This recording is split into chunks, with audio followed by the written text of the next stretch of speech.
मुझे अपना के मुझे फिर से पराया क्यों कर दिया माँ?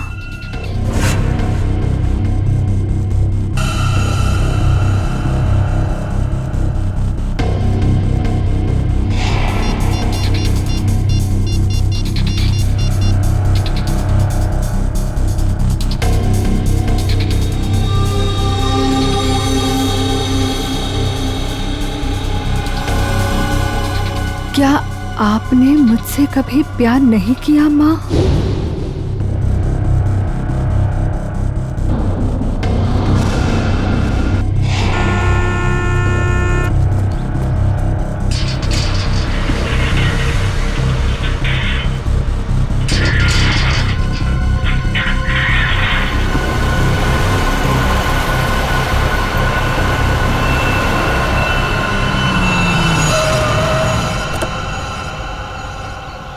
नमस्ते मैडम जी। नमस्ते।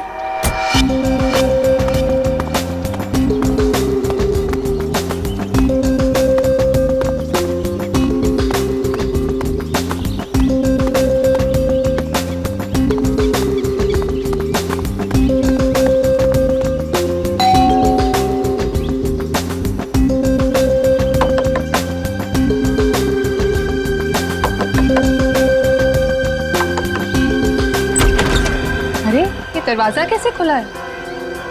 विनीता, विनीता, विनीता, कहाँ हो तुम? सो रही हो क्या? विनीता।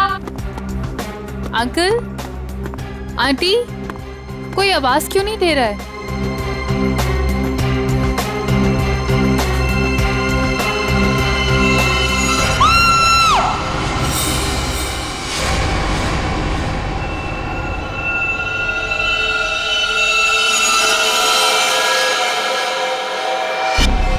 काफी खून बहा है सिर से। लगता है किसी भारी चीज से मारा गया है। सर बाथरूम में ये लोहे का रॉड मिला है सर, इस पे ताजे खून के धब्बे हैं। हो सकता है इन दोनों को मारने के लिए इस रॉड का इस्तेमाल किया गया है। उंगलियों के निशान मिल सकते हैं इस पे। संभाल कर रख दो।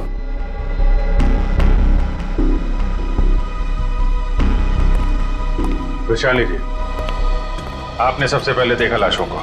मैंने और मेरी फ्रेंड विनीता ने टेनिस खेलने का प्लान बनाया था। जब मैं यहाँ आई तो विनीता मुझे नहीं मिली और अंकल आंटी की लाश। लाश के आसपास किसी को देखा था? यहाँ पे कोई नहीं था। और बाहर का दरवाजा खुला हुआ था? जी, पर मुझे विनीता की फिक्र हो रही है क्योंकि उसका फोन सुबह से बंद आ रहा है। विनीता की फोटो है आपके पास? फोटो तो ये रही। वंश सर, ये फोटो सब चेक ना किया और पुलिस स्टेशन में भेजो। इसकी जान को खतरा हो सकता है। सर। और आप यहाँ के वॉचमैन। वॉचमैन का मतलब समझते हो? घर का रखवाला। ये रखवाली की तुमने अपने मालिक और मालकिन की? कैसे कहूँ साहब, अब तो ये बोझ पूरी जिंदगी मेरी आत्मा पर रहने वाला। तुम्हारे रहते हुए खूनी अंदर आया तो आया कैसे? ये बात तो मेरे लिए भी पहेली बनी हुई है। ऐसी पहेली सुलझाना सीआईडी को अच्छी तरीके से आता है। प्लीज साहब, मेरे बाबूजी से इस तरह बात मत कीजिए। ये दिल के मरीज है और अगर इन्हें कुछ हो गया तो मेरा क्या होगा? चुप कर, माफ करना साहब, मेरा बेटा है, मुझसे बहुत प्यार करता है। चल जा, बाहर जाके बैठ। कल रात विनीता घर पे थी? हाँ साहब, वो घर पे ही थी, मगर रात को देर से आई थी। 2 बजे घर पे आई थी वो। और वैशाली जी, आप कितने बजे आई? सुबह 8 बजे। मतलब विनीता यहाँ से रात 2 बजे से सुबह 8 बजे के बीच में गई है? नहीं गई साहब। नहीं गई है तो घर पे कहाँ है? तुम ड्यूटी पे कितने बजे सो रहे थे ये बताओ। नहीं साहब, हम बिल्कुल नहीं सोए। सोने की बात तो दूर, हमने सेकंड की झपकी भी नहीं ली। तो क्या वो खूनी आसमान से उड़ के इस घर में आया? हाँ? वैशाली, एक बात बता, विनीता के परिवार वालों की किसी से कोई दुश्मनी थी? मुझे इस बारे में कुछ नहीं पता। अच्छा, विनीता के बारे में आप हमें और क्या बता सकती हैं? विनीता मुझसे अपने सारे सुख दुख बांटती थी, बस उसे अपने अनाथ होने की हीन भावना महसूस होती रहती थी। एक मिनट, आपने कहा कि विनीता अनाथ है? अंकल आंटी ने उसे गोद ले रखा था। अच्छा, विनीता का सुरेश जी और उनकी पत्नी के साथ कैसा संबंध था? बहुत अच्छा था, जैसे कि उसके सगे माँ बाप हो। पर विनीता से वो एक ही बात से नाराज होते थे। कौन सी बात? रोहन।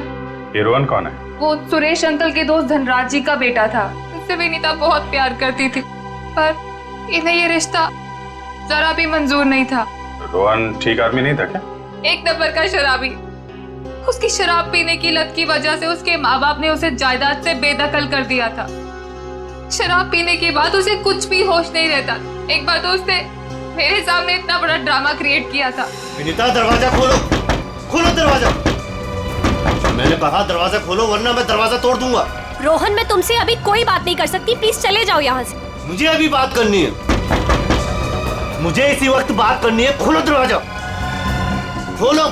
साहब बेटिया ने मना किया ना, वो आपसे नहीं मिलना चाहती है, आप जाइए यहाँ से। विनीता, ये क्या कर रही हो? दरवाजा मत खोलो। मुझसे इस तरह से बात करने वाला।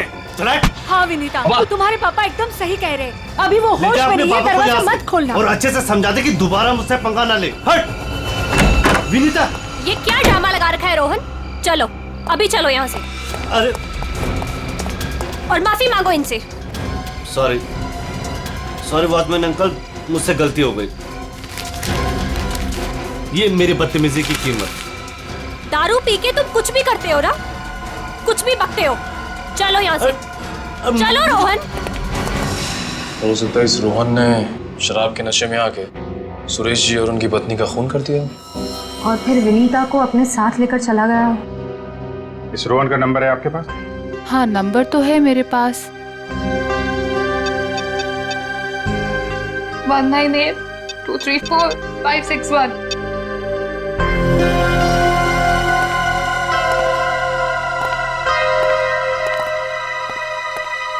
रोहन का फोन भी बंद आ रहा है। सर, अब एक बात समझ में नहीं आ रही है। अगर वो खूनी मेन गेट से अंदर नहीं आया तो फिर कहाँ से आया? घर को चेक करते हैं।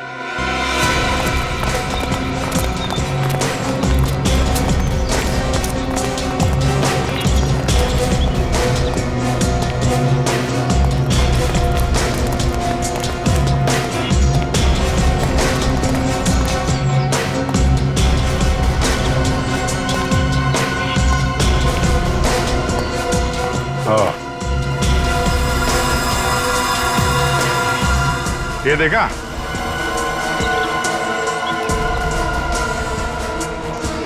लगता है खूनी यहां से अंदर आया और फिर यहीं से बाहर भाग गया।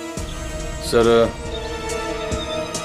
खूनी यहाँ से आ जा सकता है, लेकिन खूनी विनीता को यहाँ से कैसे लेके जा सकता है? हाँ सर, अगर विनीता के साथ उसने जोर जबरदस्ती की होगी तो विनीता चीखती चिल्लाती शोर मचाती।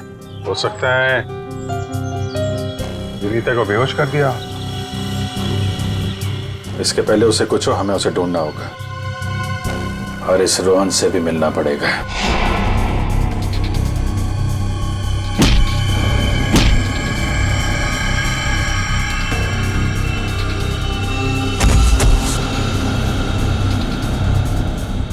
सर, अभिजीत सर ने रोहन का यही का पता बताया।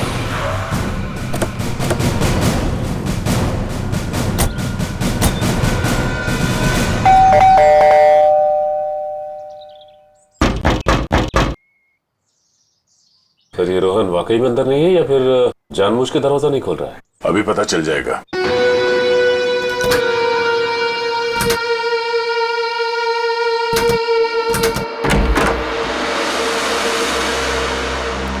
हो सकता है उसने विनीता को यहीं कहीं छुपा के रखा हो। घर में सामान भी ज्यादा नहीं है, पूरा घर खाली दिखाई दे रहा है। हाँ, वैसे भी कंगाल है वो। माँ बाप ने तो बेदखल कर दिया था उसे। सचिन,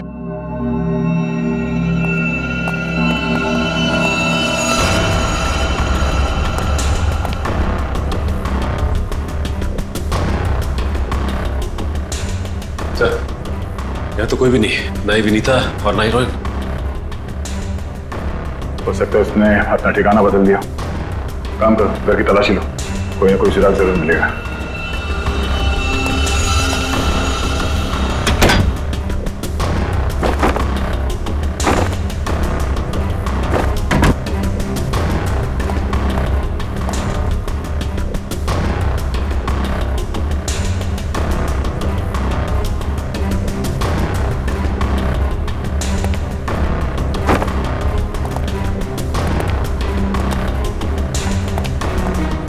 चारों तरफ किताबें ही किताबें पढ़ी। लगता है इस रोहन को किताबें पढ़ने का बहुत शौक था।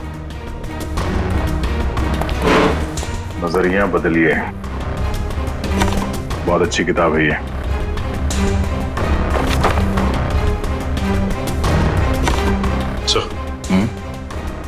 ये देखिए, इस डस्टबिन में ये दस्ताने पड़े थे। लगता है किसी ने अभी भी जलाया। मतलब इन दस्तानों का इस केस से कुछ लेना देना है।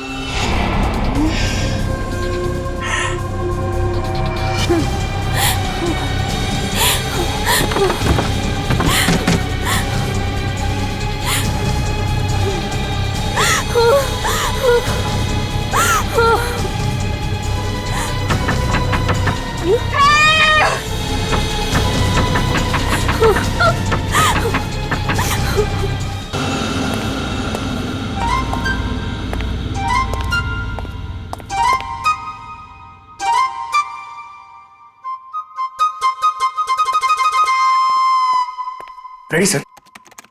मेरे इतने बड़े शरीर के इत्तू से दिमाग में ना एक बात नहीं घुस रही है। कौन सी बात? ये रोहन का मेन मकसद था विनीता से शादी करना, करेक्ट? करेक्ट। फिर इसने अपने सास ससुर की जान क्यों ली? अरे वृषाली ने बताया था ना कि उसे शराब पीने की बहुत जबरदस्त लत थी, और शराब के नशे में लोग अक्सर कुछ भी कर जाते हैं, उन्हें कुछ याद नहीं रहता। हाँ क्या? क्या? शराब के नशे में इतनी ऊंची दीवार कोई कैसे चढ़ सकता है, भले रस्सी के सहारे क्यों? और फिर विनीता, वो तो शराब नहीं पीती, वो क्यों गई रोहन के साथ? सर वैसे भी विनीता तो उनकी सगी बेटी थोड़ी थी। जो कुछ भी हो, जो कुछ भी हो, लेकिन वो अपने माता पिता से बहुत प्यार करती थी। नहीं नहीं नहीं, कुछ और ही चक्कर है। लगता है इन दोनों को मारने का ही प्लान था। सर हाँ, लगता है ये काम किसी लुटेरे का होगा। फ्रेडी लुटेरा नहीं हो सकता। कोई लूटने के लिए आता तो घर का सारा सामान वैसे के वैसे कैसे रहता? नहीं नहीं, ये मुजरिम जो भी है ना, उसका एक ही मकसद था, इन दोनों को खत्म करने का। सर, हाँ, एक बहुत ही हैरान कर देने वाली बात पता चली है। क्या? सर विनीता ने 1 हफ्ते पहले फायर ब्रिगेड में फोन किया था, और ये रही उस फोन कॉल की audio clip. Hello fire brigade, मेरे घर में आग लगी है, प्लीज जल्दी किसी को भेज दीजिए। मेरा एड्रेस है 603 हर्ष विहार शांति नगर। लेकिन सर जब फायर ब्रिगेड वाले उनके घर पहुंचे तो विनीता की मम्मी माला जी ने उन्हें ये कहकर वापस भेज दिया कि वहां कोई आग वाग नहीं लगी है। हाँ, उसके घर में तो कोई आग लगने का निशान भी नहीं मिला। अरे झूठ क्यों कहा उसने? यही बात तो समझ में नहीं आ रही। फायर ब्रिगेड वाले ने खुद देखा था स्टोर रूम से धुआं निकलते हुए, उसने अंदर जाना भी चाहा, लेकिन माला जी ने उसे रोक दिया। माला जी ने फायर ब्रिगेड वाले को अंदर जाने से रोक दिया? क्यों? कुछ और ही चक्कर है।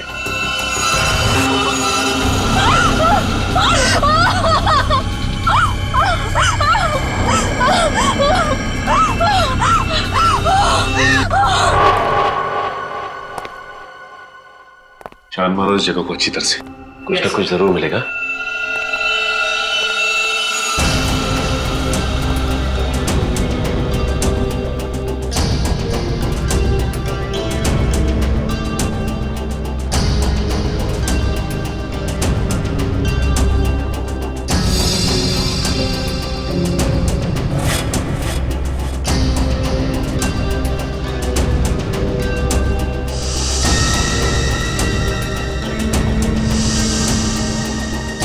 ये क्या? क्या हुआ सर? सीलिंग पे पेंटिंग बनाया। बड़ी ही अजीब बात है। देखते हैं।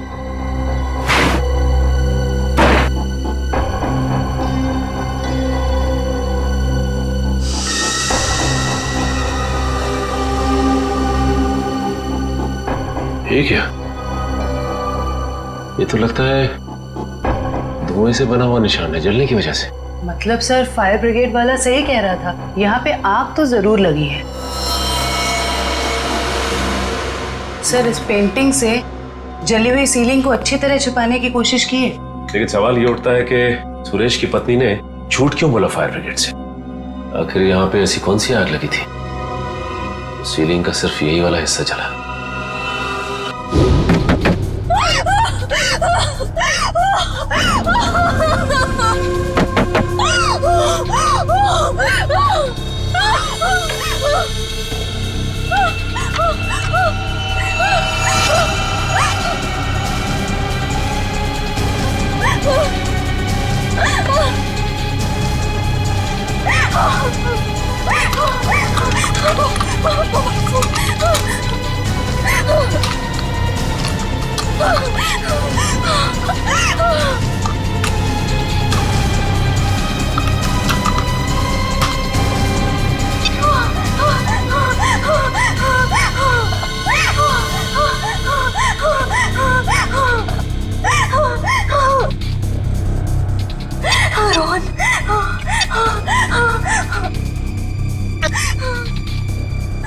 रोहन फोन क्यों नहीं उठा रहा?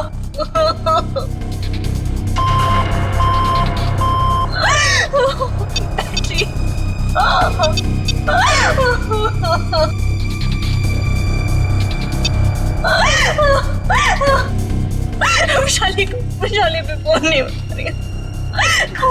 बैटरी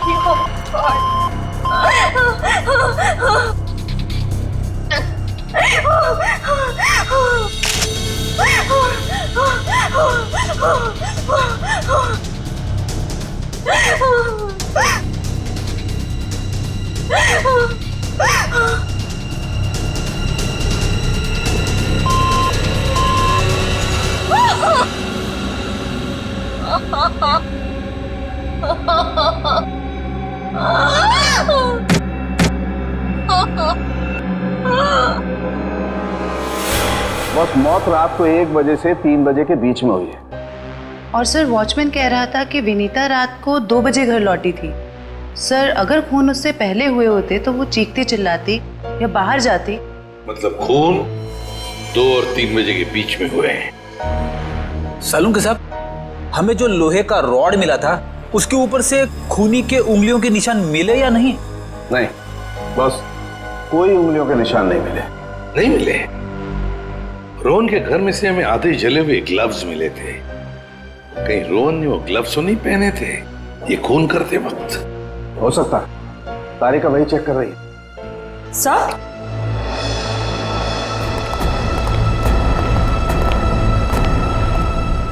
सर ये खास किस्म का सॉल्यूशन है, इको डेल्पाइट नाम। अगर मैं इस सॉल्यूशन को इन दस्तानों पर डालूं तो इन दस्तानों पर जो कुछ भी लगा हुआ होगा वो अलग हो जाएगा। अरे वाह, फॉरेंसिक टेक्नोलॉजी कहां से कहां पहुंच गई है।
अरे इन पे तो खून लगा है,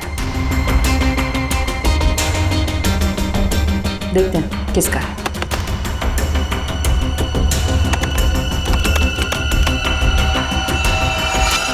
पॉजिटिव सर, ये खून मिस्टर एंड मिसेस सुरेश का ही है।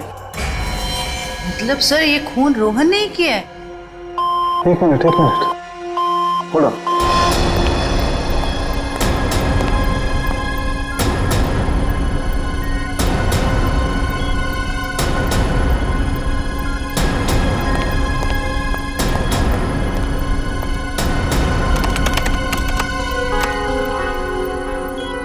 बस वो देखो, दस्तानों पर ये जो दिखाई दे रहे हैं ये रस्सी के रेशे। सर सर कहीं ये वही रस्सी तो नहीं जो हमें विनीता के घर के बाहर मिली थी? ये डॉक्टर साहब का कंप्यूटर कैसा है? टी टी टी टी करते रहता है। बस दस्तानों पर रस्सी के रेशे के अलावा कुछ और भी है। क्या? थोड़ा वक्त दो, पता लगाता हूं।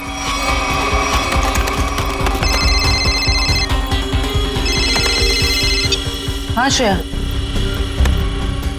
ठीक है। क्या? सर विनीता का फोन थोड़ी देर के लिए ऑन हुआ था, उसके घर के बिल्कुल करीब। और सर उसने सोशल नेटवर्किंग साइट पे अपने दोस्त को एक SOS मैसेज भी भेजा है। श्रेया मुझे लिंक अभी भेज रही है सर। ये देखिए सर। मैं घुटन से मर रही हूं, प्लीज मुझे बचाओ। Vinita, my God.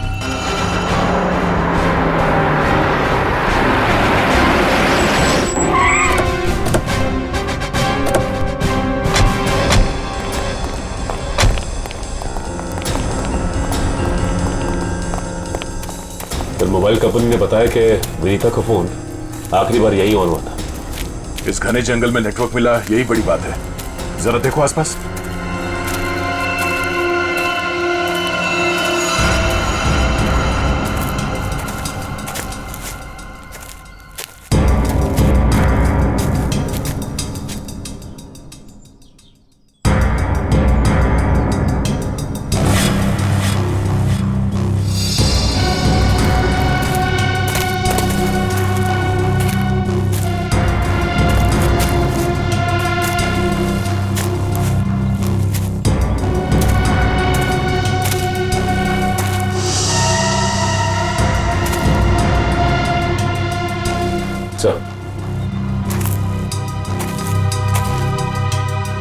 सामने झोपड़ी दिखाई दे रही है।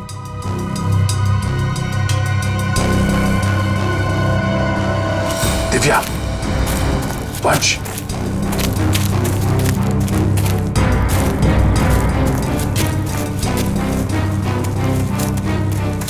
चौकन्ने रहना।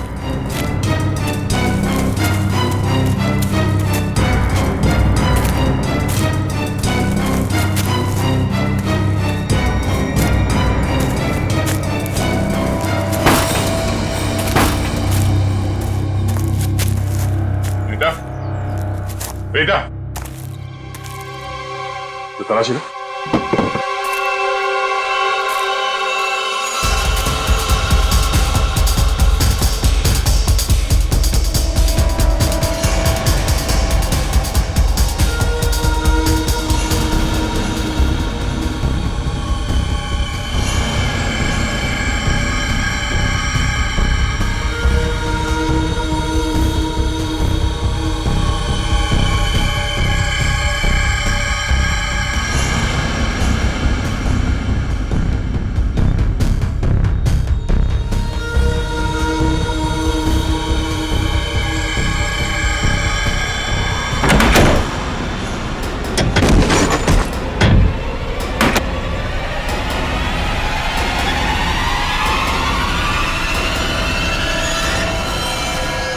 तो ये तो रोहन है।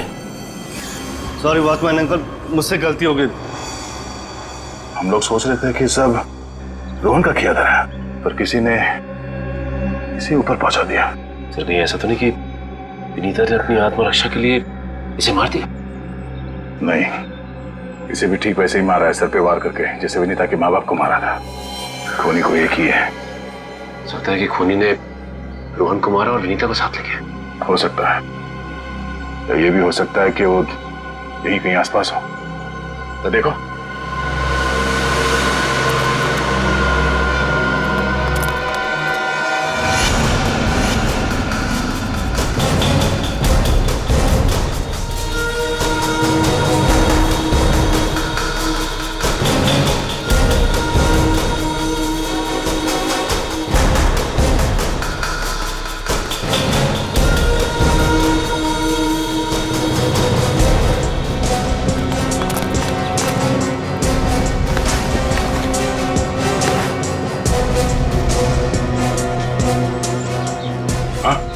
पास भी कुछ नहीं मिला।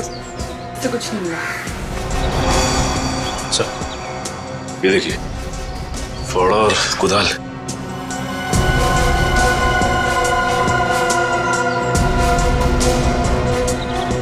कहीं जमीन के नीचे तो नहीं? यहाँ पे खुदाई का सामान पड़ा हुआ है, जरा फाड़ो दिखा ना।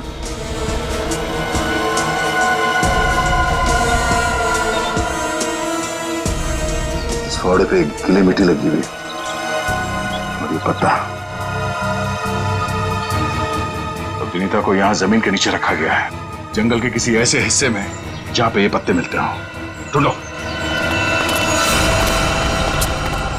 जरा देखो आसपास।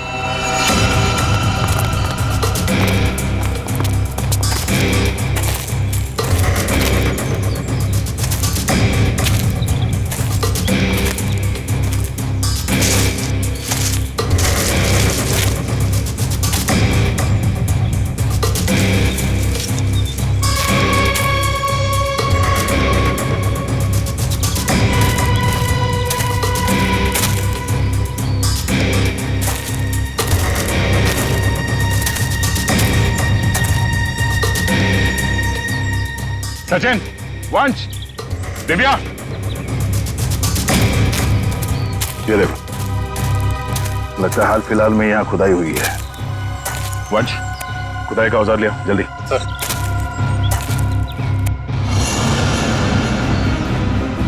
गुड, यहाँ पे खोदना शुरू करो।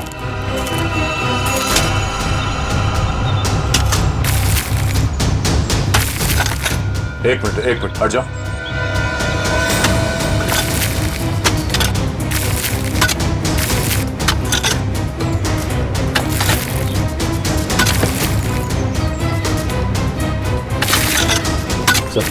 हाँ?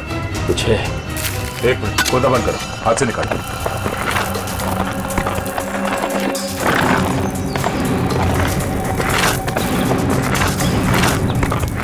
तो इसके अंदर तो नहीं?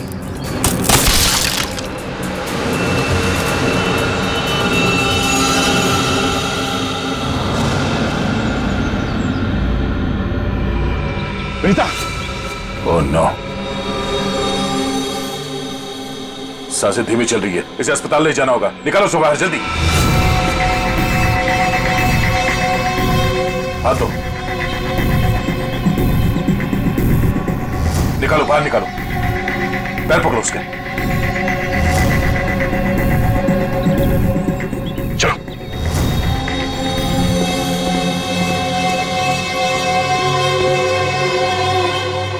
इतना समय बीत गया है, पता नहीं किस हाल में होगी विनीता। हम तो वक्त रहते उसे यहाँ ले आए, उम्मीद तो यही है कि वो ठीक हो जाएगी। ठीक भी हो जाएगी तो भी रोहन की मौत और उसके माँ बाप की मौत का सदमा पता नहीं बर्दाश्त कर पाएगी कि नहीं। मैं हमेशा कहता हूँ कि सीआईडी में सबसे मुश्किल काम यही है, किसी को किसी अपने की मौत की खबर देना। हाँ डॉक्टर साहब, कैसी है विनीता? अब खतरे से बाहर है, उन्हें होश आ गया। गुड, हम उनसे बात कर सकते हैं? हाँ बात कर सकते हैं, लेकिन वो काफी तनाव में, बहुत देर तक कम ऑक्सीजन में रहने की वजह से फिलहाल बहुत ज्यादा कमजोर है वो। थोड़ा संभाल के ध्यान रखिएगा इस बात का। ठीक है, हम इस बात का ख्याल रखेंगे। Thank you. चलो।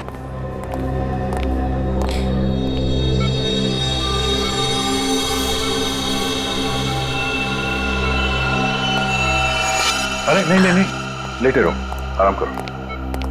Thank you sir. डॉक्टर ने बताया कि आप लोगों ने मेरी जान बचाई। अरे हम तो बस एक जरिया थे, जान बचाने वाला तो वो है। ये ऊपर वाले की भी मुझे समझ नहीं आती। जब उसने मेरी जान बचाई तो मेरे मम्मी पापा की जान भी बचा लेते। तो तुम्हें अपने माता पिता के मर्डर के बारे में पता है? हाँ जी सर, जिस वक्त ये सब हुआ मैं नीचे हॉल में रोहन से फोन पे बात कर रही थी, तभी मैंने कुछ आवाजें सुनी। फिर क्या हुआ? और जैसे ही मैं दौड़ के ऊपर गई तो किसी ने मुझे क्लोरोफॉर्म सुंघा दिया, लेकिन मैं पूरी तरह से बेहोश नहीं हुई थी। और किसी ने मेरी आंखों के सामने मेरे मम्मी पापा का खून कर दिया। सर, जिस किसी ने भी मुझे दोबारा अनाथ किया है, आप प्लीज उसे छोड़िएगा मत। उसे फांसी होनी चाहिए, फांसी। बिल्कुल, तुम्हारे माता पिता और रोहन के खूनी को हम क्या? रोहन का भी खून हो गया? अब मैं किसके सहारे जीऊंगी? प्लीज सर, संभालिए अपने आप को, प्लीज। अच्छा ये बताइए कि आपको कब पता लगा कि आप उस बॉक्स के अंदर बंद हैं? जब मेरी आंखें खुली तो मैं एक घुटन भरे बक्से में थी। मुझे नहीं पता था कि किसी ने मुझे जिंदा दफन कर दिया। अच्छा विनीता, उनमें से किसी का चेहरा देखा था तुमने? नहीं सर। ठीक है। आरोप साहब, दया, वो जो रस्सी है, उस रस्सी पर मुझे भेड़ का बाल मिला है। उस रस्सी पे भेड़ का बाल मिला? हाँ दया, भेड़ का बाल। और भेड़ भी ऐसी वैसी नहीं, हिमालय पर रहने वाली भेड़। ओह, मतलब वो रस्सी किसी ऐसे आदमी का है जो हिमालय पर्वत के आसपास जाके आया है या फिर वहीं का रहने वाला है? बिल्कुल बिल्कुल। ठीक है डॉक्टर साहब, मैं आपसे बाद में बात करता हूँ। ओके। अच्छा हाँ दया, विनीता कैसी है? ठीक है, होश आ गया उसे। गुड गुड, चलो ठीक है फिर, बाय। Okay sir. विनीता, ये बताओ कि तुम्हारे आसपास में कोई ऐसा आदमी है जो हाल ही में हिमालय जाके आया था क्या, या फिर वहीं का रहने वाला हो जो यहाँ पे आया हो? सिर्फ हिमालय पे नहीं, नेपाल भी गए थे मम्मी पापा। अच्छा, कब की बात है? 1 महीने पहले की। वो खुद से वहां गए थे या ये ट्रैवल एजेंट के जरिए टूर पैकेज में? टूर बुक करवाया था सर। इससे उनके पैसे भी बच जाते थे और उनके नए दोस्त भी बन जाते थे। लेकिन उन्हें नहीं पता था कि ये टूर उनकी जिंदगी का आखिरी टूर होगा। संभालो अपने आप को। विनीता, हमें उस ट्रैवल एजेंट का नंबर चाहिए। सर, विनीता के माता पिता के साथ जितने भी लोग नेपाल गए थे उन सभी से पूछताछ कर ली। तो क्या पता चला? सर, नेपाल में एक अनाथ आश्रम है। सुरेश जी और माला जी जब भी नेपाल जाते थे वो इस अनाथ आश्रम में जरूर जाते थे। बानवीर संस्था। विनीता को भी तो यहीं से गोद लिया था माला और सुरेश ने। जी सर। हाँ, देखते हैं जरा इनसे बात करके। हेलो, देखिए मैं एसीपी प्रद्युमन बोल रहा हूँ, सीआईडी से, या मुंबई। अच्छा देखिए, मुझे माला और सुरेश के बारे में कुछ इंफॉर्मेशन चाहिए। हाँ हाँ, वो 1 महीने पहले आपके यहाँ आए थे ना? अच्छा अच्छा, तो प्लीज एक काम करेंगे आप, वो फोटोग्राफ्स हमारे सीआईडी के वेबसाइट पर मुझे भेज देंगे आप? Okay, thank you. क्या हुआ सर? किसकी तस्वीरें मंगवाई आपने? विनीता को गोद लेने से पहले सुरेश और माला ने इसी अनाथ आश्रम से 1 साल पहले एक लड़के को गोद लिया था, गोविंद नाम में। गोविंद, लगता है फोटोग्राफ्स आ गए।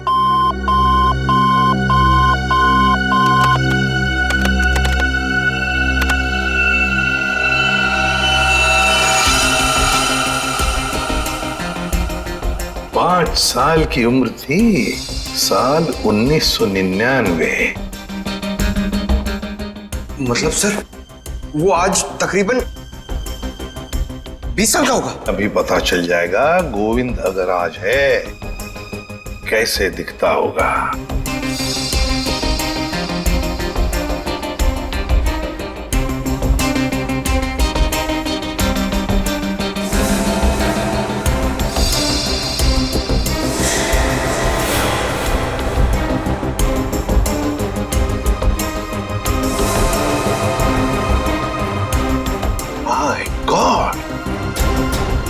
माय गॉड, ये गोविंद है।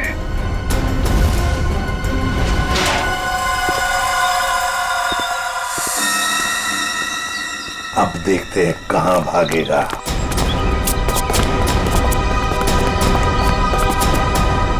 ठीक है सर, हमें देख के अंदर भाग गया है। जब गीदड़ की मौत आती है तो वो शहर की तरफ भागता है, मगर ये तो अंदर भाग गया। मगर सर, वो अंदर की तरफ क्यों भागा? वो तो पकड़ा जाएगा। ऐसे मुजरिम बाहर की तरफ भागते हैं, मगर ये अंदर भागे या बाहर, पकड़ा तो ये जाएगा ही। कहां गया ये? अभिजीत, दया सर, फैल जाओ, मैं सामने से घुसता हूं।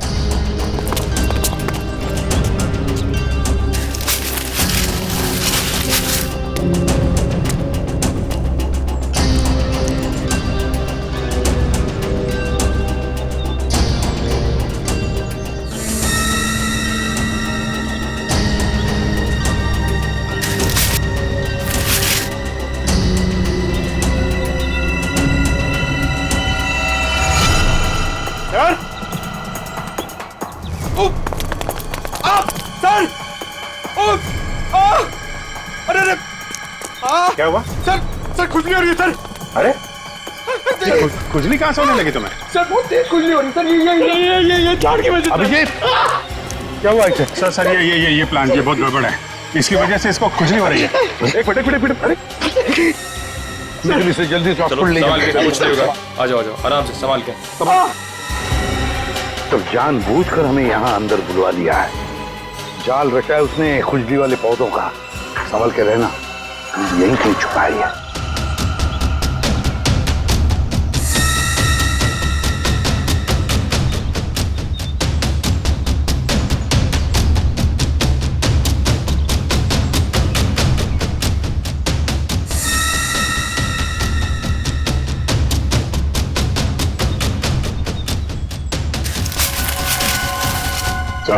हाँ?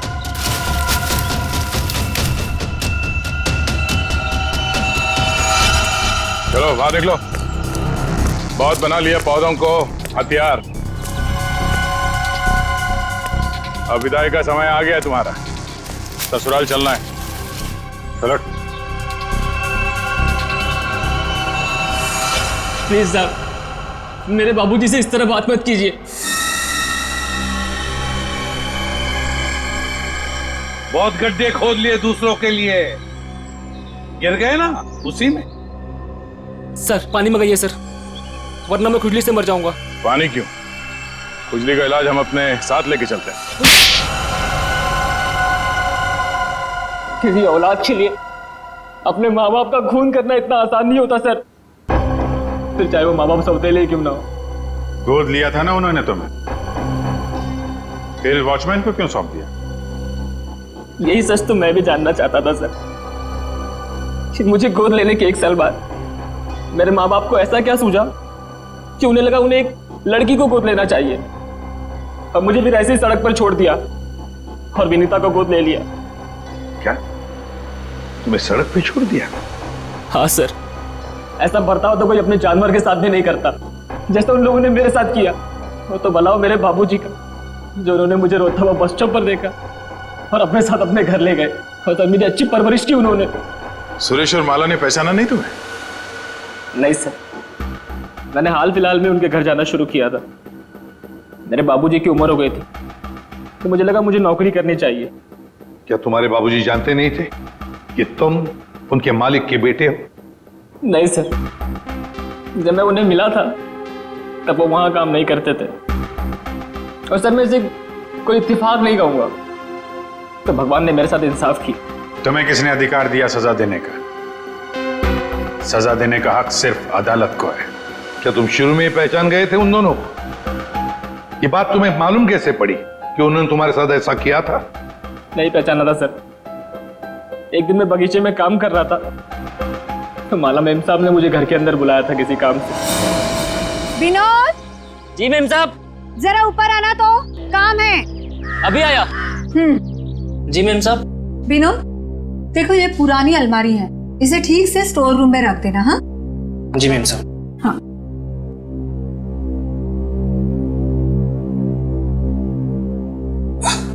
क्या हुआ विनोद, बहुत भारी है क्या? बहुत ज्यादा भारी मेम साहब। एक काम करता हूँ, इसमें से कुछ सामान बाहर निकाल लेता हूँ। मगर निकाला हुआ सामान फिर से रख देना अंदर। हाँ जी मेम साहब। हाँ।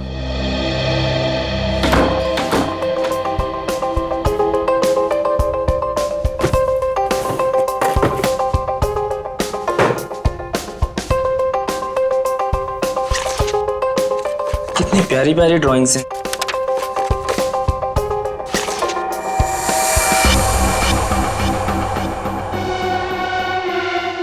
ये तस्वीर तो मेरे बचपन की है।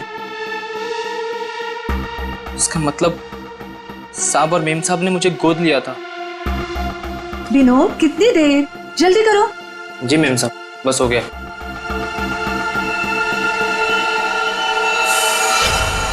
और फिर तुम नेपाल गए सच्चाई का पता लगाने? हाँ सर, और जब मुझे सच का पता चल गया तो मैंने पूरे परिवार के नाक में दम करना शुरू कर दिया।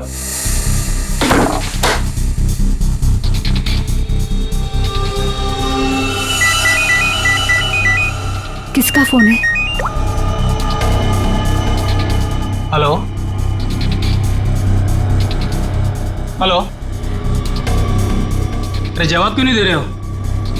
हेलो, कौन है? ऐसा क्यों किया? कौन बोल रहा है? आपका बेटा। बेटा? क्या?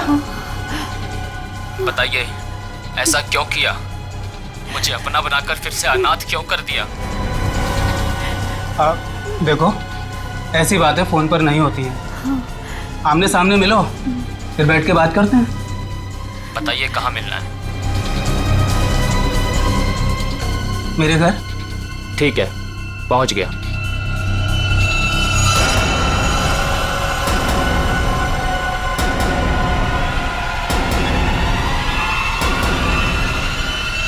स्टोर रूम की अलमारी में तुम्ही ने आग लगाई थी ना? हाँ सर, पर माला जी नहीं चाहती थी कि उनकी सच्चाई दुनिया को मालूम पड़े और समाज में उनकी बेइज्जती हो, इसीलिए फायर ब्रिगेड को भी उन्होंने वापस भिजवा दिया। और रोहन? रोहन को क्यों मारा?